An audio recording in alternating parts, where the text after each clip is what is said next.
الحمد لله الذي أرسل رسوله بالهدى ودين الحق ليظهره على الدين كله ولو كره الكافرون أشهد أن لا إله إلا الله وحده لا شريك له وأشهد أن سيدنا محمدا عبده ورسوله لا رسول ولا نبي بعده اللهم صل وسلم على نبينا الكريم محمد صلى الله عليه وسلم وعلى آله وصحبه ومن سار على نهجه وسن بسنته واهتدى بهديه إلى يوم الدين فقال تعالى يا أيها الذين آمنوا اتقوا الله حق تقاته ولا تموتن إلا وأنتم مسلمون فيا أيها المسلمون أوصيكم بتقوى الله وطاعته لعلكم تتقون صدق الله العظيم أما بعد. Hadirin jamaah salat Jumat yang dirahmati Allah Subhanahu wa taala.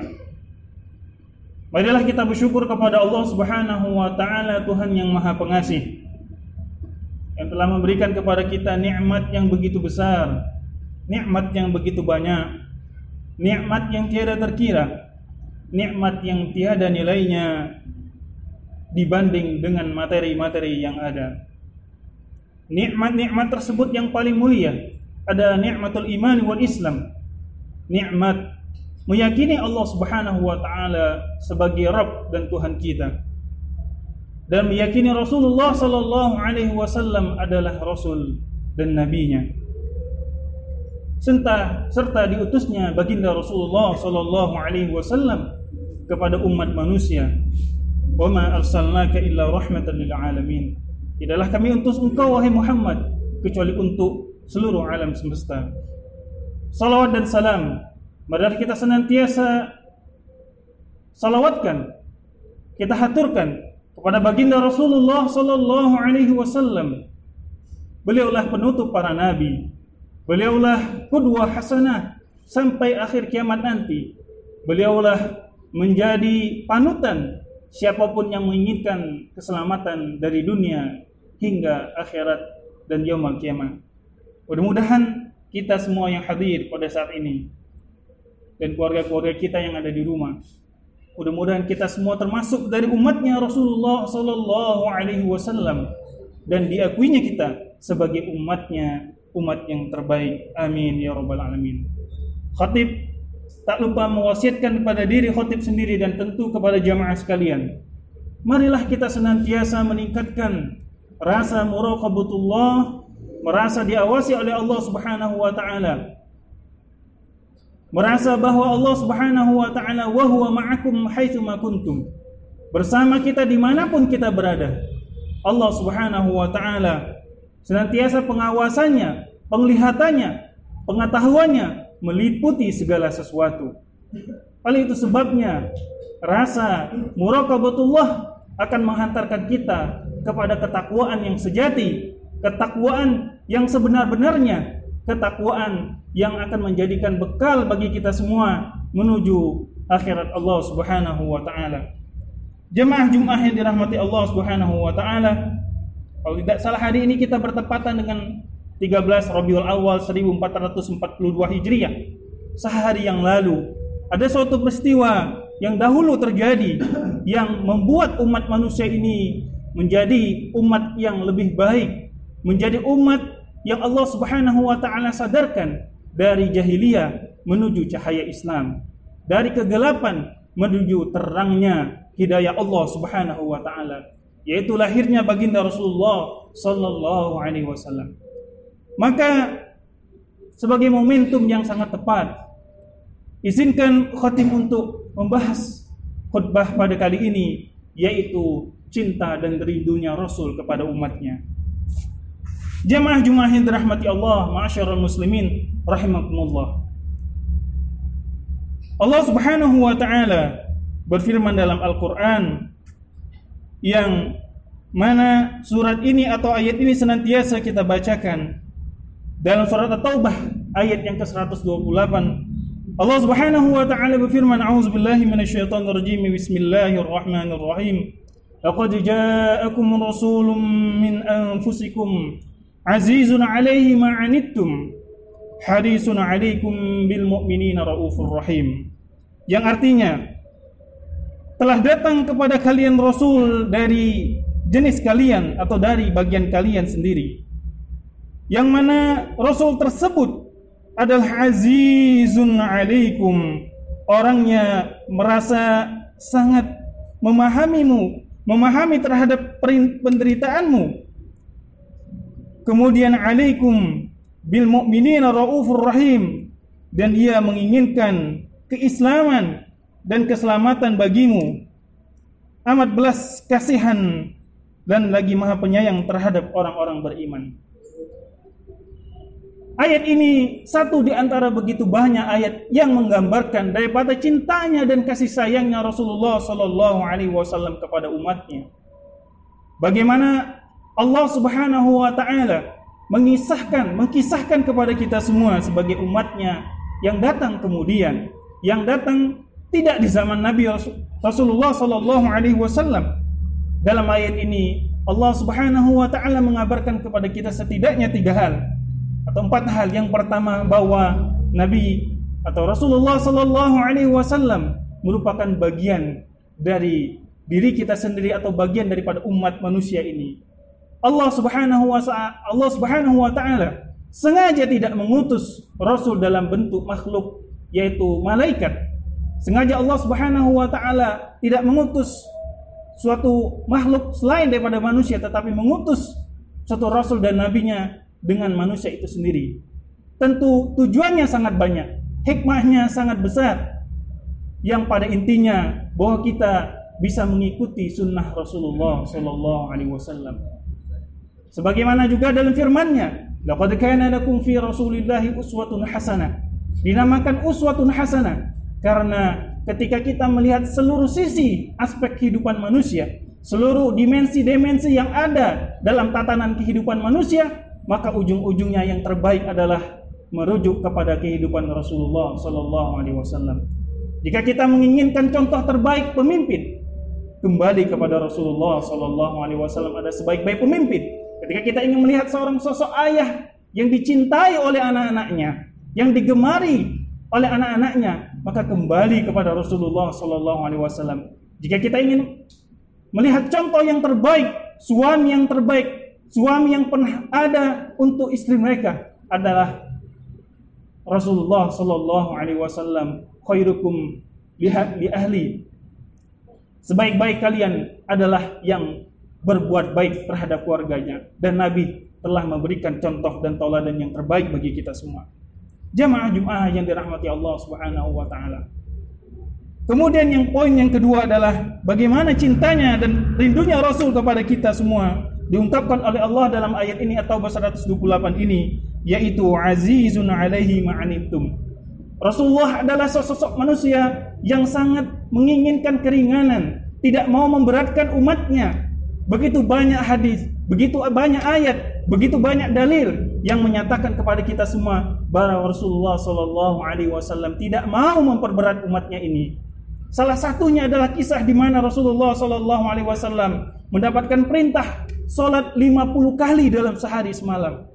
Jamaah Jumat, bisa kita bayangkan ketika kita harus melaksanakan salat sebanyak 50 kali dan belum rakaatnya, baru kalinya saja 50.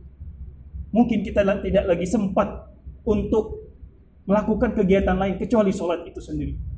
Tetapi dengan kasih sayangnya Rasulullah, dengan keinginan dari Rasulullah SAW, dengan besarnya cinta Rasulullah SAW kepada umatnya, tidak mau umatnya merasa berat untuk menjalankan ibadah yang wajib baginya, yaitu kemudian Rasulullah meminta keringanan.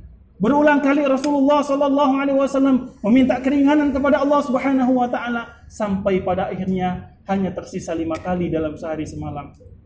Jika kita sholat, sama halnya kita mengingat pengorbanan Rasulullah, memohon kepada Allah Subhanahu wa taala agar senantiasa Allah meringankan umatnya ini.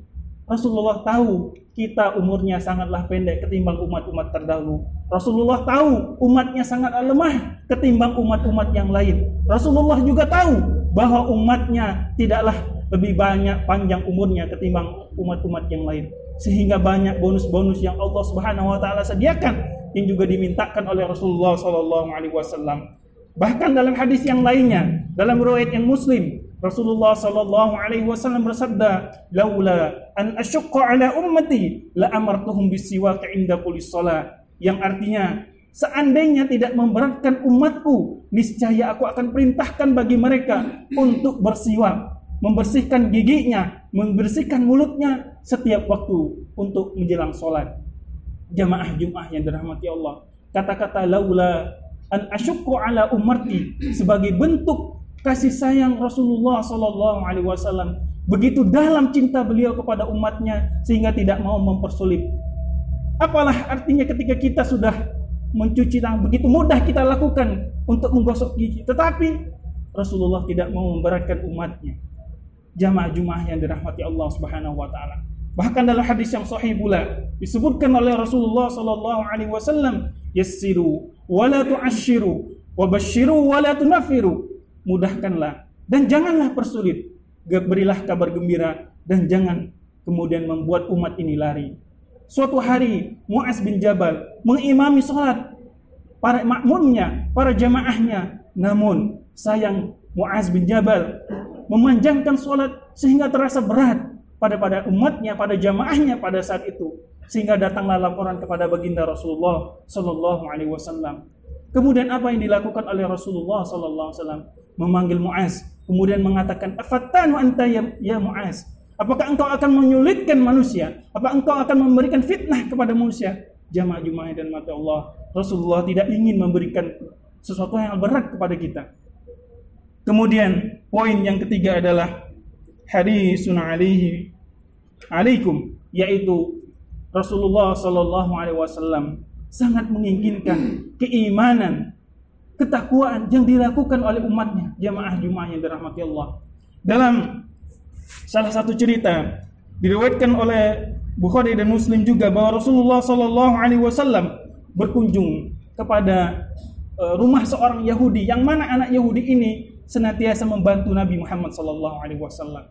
Ketika Rasulullah berkunjung kepada rumah tersebut, anaknya atau anak Yahudi itu dalam keadaan sakit. Kemudian Rasulullah sallallahu alaihi wasallam memerintahkan, "Aslim, bersegeralah engkau masuk pada Islam ini wahai anakku."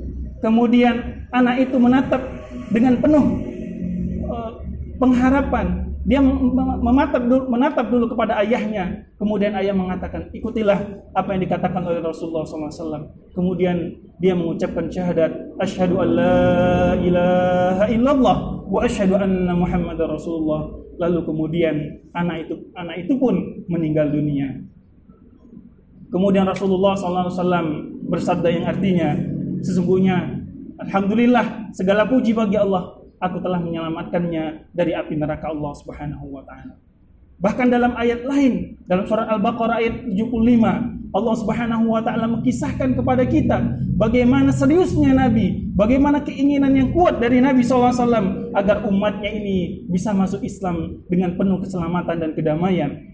Allah Subhanahu wa taala firman, "Afatatma'una ayyuminu lakum wa qad kana fariqum minhum yasma'una kalam Allah, thumma yuharrifunahu min ba'di ma aqaluhu wa hum ya'lamun."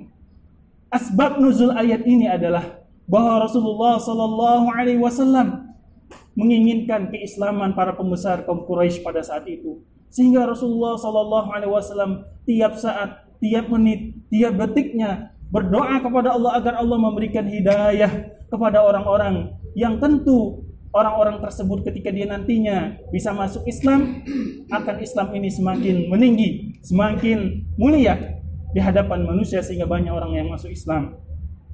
Tapi kemudian apa yang dilakukan oleh kafir Quraisy yang senantiasa menindas Nabi dan umatnya, yang senantiasa menistakan Nabi dan umatnya, sehingga Allah Subhanahu wa taala mengatakan, "Afatatma'una, apakah engkau ingin semuanya masuk Islam?" Oleh itu sebabnya kita disadarkan bahwa Nabi dituntut hanya untuk menyampaikan, "Wa innama 'alaikal balagh," dan engkau wahai Muhammad hanya menyampaikan saja risalahmu, adapun hidayah adalah di tangan Allah Subhanahu wa taala. Sampai pamannya sendiri, yaitu Abu Thalib, Rasulullah sangat menginginkan salah satu dari pamannya ini masuk Islam, yaitu Abu Thalib. Tapi kemudian apa yang terjadi mungkin bertolak belakang dari apa yang diinginkan Rasulullah SAW. Kemudian Allah Subhanahu wa taala berfirman, "Innaka lan tahdi man ahbabta, walakinnallaha yahdi man yasha." Sesungguhnya engkau wahai Muhammad tidak dapat memberikan hidayah kepada orang yang kau hendaki kecuali Allah lah memberikan hidayah. Jamaah-jamaah yang dirahmati Allah. Jika kita melihat daripada perjuangan Nabi Muhammad SAW, cintanya Rasul, perjuangannya Rasul, rindunya Rasul, kasih sayang Rasul kepada umatnya sangatlah besar, terutama dalam hal Rasulullah menginginkan agar umatnya ini masuk ke Islam, mencapai kepada Islam yang kafah, udkhulu fis silmi kafah, masuklah Islam secara menyeluruh, secara komprehensif. Jamaah-jamaah yang dirahmati Allah. Kemudian Rasulullah SAW juga disebutkan dalam ayat ini At-Taubah 128, yaitu bil mu'minina ar-raufur rahim, yang mana Rasulullah SAW itu disebutkan juga oleh Allah, dimuliakan oleh Allah dengan namanya Ar-Raufur Rahim, yang Maha Pengasih. Tetapi Nabi Muhammad SAW kemudian juga diberikan nama, yaitu orang-orang yang penuh kasih dan penuh sayang. Jamaah-jamaah yang dirahmati Allah, dari riwayat Ibnu Hibban dinyatakan bahwa ketika Aisyah bertanya kepada Rasulullah, meminta kepada Rasulullah, "Ya Rasulullah, doakan aku ya Rasulullah." Kemudian Rasulullah SAW mendoakan, "Allahumma fir li Aisyah," dan seterusnya dan seterusnya. Ya Allah, ampunilah Aisyah dosa-dosanya, baik yang telah lalu maupun yang akan datang. Kemudian Rasulullah menanyakan kembali, "Ya Aisyah, apakah engkau telah bahagia? Engkau telah senang?" "Ya Rasulullah." Kemudian Rasulullah SAW menyambung daripada hadis ini, "Begitupun setiap paginya, setiap harinya, aku mendoakan keselamatan dan diampunkan dosanya umat-umatku." Jamaah-jamaah yang dirahmati Allah, adakah orang di dunia ini yang kemudian memintakan kepada Allah Subhanahu wa taala untuk mengampuni dosa-dosa kita yang begitu banyak, dosa-dosa kita yang entah berapa panjang dan berapa lampaunya daripada apa yang telah kita lakukan di hadapan Allah Subhanahu wa taala. Tapi ada sesosok manusia, hatinya mulia, hatinya luar biasa, yang mendoakan kita senantiasa dalam hidupnya, yaitu dialah Rasulullah sallallahu alaihi wasallam. Bahkan Rasulullah sallallahu alaihi wasallam di setiap harinya dalam riwayat yang sahih mendoakan umatnya, "Allahumma barik li ummati fi bukuriha." Ya Allah, berkahilah umatku pada pagi harinya. Itulah yang dilakukan oleh Rasulullah SAW tiap harinya, tiap paginya, tiap sorenya mendoakan umatnya. Yang boleh jadi umat itu belum pernah bertemu dengan Rasulullah SAW. Jamaah-jamaah yang dirahmati Allah Subhanahu wa taala. Di suatu saat Rasulullah SAW dalam keadaan tidur, sedang tidur atau tidur yang dalam tidur ringan, kemudian beliau tersenyum. Saya mengatakan, "Alhamdulillah, rupanya Allah Subhanahu wa taala telah menurunkan kepada beliau suatu surat yang sangat agung, yang sangat luar biasa." Ayat yang sering kita baca di dalam salat kita, "Inna a'tainakal kautsar, fasholli li rabbika wanhar, inna syani'aka huwal abtar." Para ulama mufassirin menerjemah atau mentafsirkan daripada Al-Kautsar, ada suatu haud, suatu telaga yang Allah khususkan untuk umatnya Nabi Muhammad dan Nabi Muhammad SAW, yang mana manisnya atau rasa daripada haud ini yang begitu luar biasa, siapapun yang akan meminumnya. Jamaah-jamaah yang dirahmati Allah, tidakkah kita ingin bersama Rasulullah SAW bertemu, bersua di telaganya Rasulullah SAW? Tentu dari lubuk hati yang paling dalam, dari relung hati kita yang paling mendalam, kita semua menginginkan agar bertemu dengan Rasulullah SAW. Ketika besar cintanya Rasul, ketika kuatnya, mendalamnya kasih sayang Rasul kepada kita semua yang hadir pada saat ini, jamaah yang dirahmati Allah. Tidakkah rindu dan kasih sayang itu sudah sampai kepada hati kita? Tidakkah kasih sayang dan begitu luar biasanya daripada cintanya Rasul kepada kita, apakah sudah sampai kepada hati-hati kita yang saat ini ada di dalam diri kita? Ketika hati sudah sampai kepada cinta kepada Allah Subhanahu wa taala, kepada Rasulullah sallallahu alaihi wasallam, maka kita diingatkan dengan suatu ayat yang mulia, in kuntum tuhibbunallaha fattabi'uni yuhibbukumullah.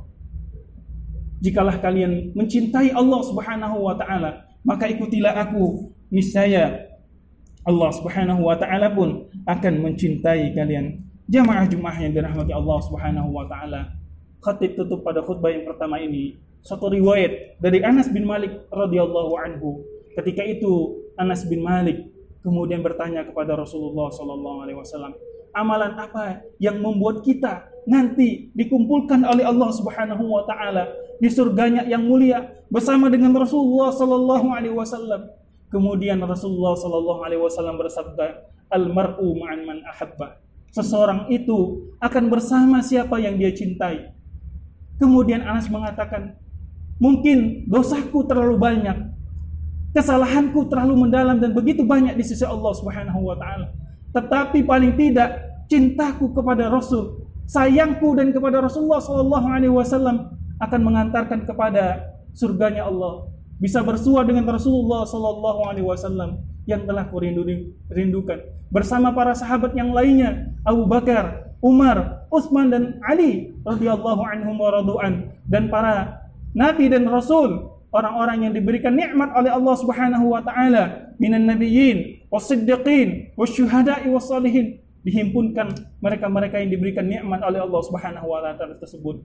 Jamaah Jumat yang dirahmati Allah, dari apa yang dikisahkan oleh Anas bin Malik, tentu kita bisa mengambil hikmah bahwa kecintaan kita kepada Rasulullah SAW haruslah diikuti dengan pembelaan kepada Rasulullah SAW. Membelanya dengan mengorbankan harta, jiwa, bahkan diri kita untuk mengikuti baginda Rasulullah SAW. Memberikan segenap tenaga yang kita miliki untuk memperjuangkan kalimat-kalimat Allah di muka bumi ini, meneruskan risalah Rasulullah SAW, menyebarkan Islam ke seluruh alam dan menyebarkan perdamaian di muka bumi Allah Subhanahu wa taala ini. Dan kita sudah patut marah terhadap apa yang diberikan atau yang dilecehkan oleh orang-orang yang tidak beriman kepada Allah Subhanahu wa taala kepada Rasulullah sallallahu alaihi wasallam. Paling tidak kita memboikot dari apa yang telah dilakukan oleh orang yang melecehkan Rasulullah sallallahu alaihi wasallam. Namun jauh daripada itu semua, marilah kita doakan mudah-mudahan mereka yang senantiasa melecehkan Rasul atau mereka-mereka yang tidak mau sadar akan kesalahan-kesalahan mereka, Allah berikan hidayah. Karena mudah-mudahan ketika mereka diberikan hidayah oleh Allah Subhanahu wa taala, sebagaimana Umar dulu, Umar bin Khattab radhiyallahu anhu yang begitu membenci Rasul sebelum Islamnya, tetapi ketika setelah Islam, orang yang paling pertama membela Rasulullah sallallahu alaihi wasallam, terdepan membela dan melindungi Rasul dari segala bentuk macam penyiksaan maupun gangguan. Mudah-mudahan kita menjadi Umar bin Khattab yang berikutnya, kita menjadi Abu Bakar berikutnya, kita menjadi Utsman yang berikutnya, kita menjadi Ali bin Abi Thalib yang berikutnya, yang melindungi tentu syariat-syariat agama ini, yang akan melanjutkan estafet daripada risalah dakwah ini meskipun nyawa sebagai gantinya. Jamaah Jumat yang dirahmati Allah, mungkin itu saja yang dapat disampaikan, dan kita berdoa kepada Allah Subhanahu wa taala, Allah menitipkan cintanya ke dalam hati kita. Dengan cinta itu kita mencintai Rasulullah SAW dengan segenap jiwa, dengan segenap harta yang kita miliki, dan seluruh apa yang kita miliki kita peruntukkan untuk Allah Subhanahu wa taala dan Rasulnya. Barakallahu li wa lakum fil Qur'anil azim wa nafa'ani wa iyyakum bima fihi minal ayati wa dzikril hakim wa taqabbal minni tilawatahu innahu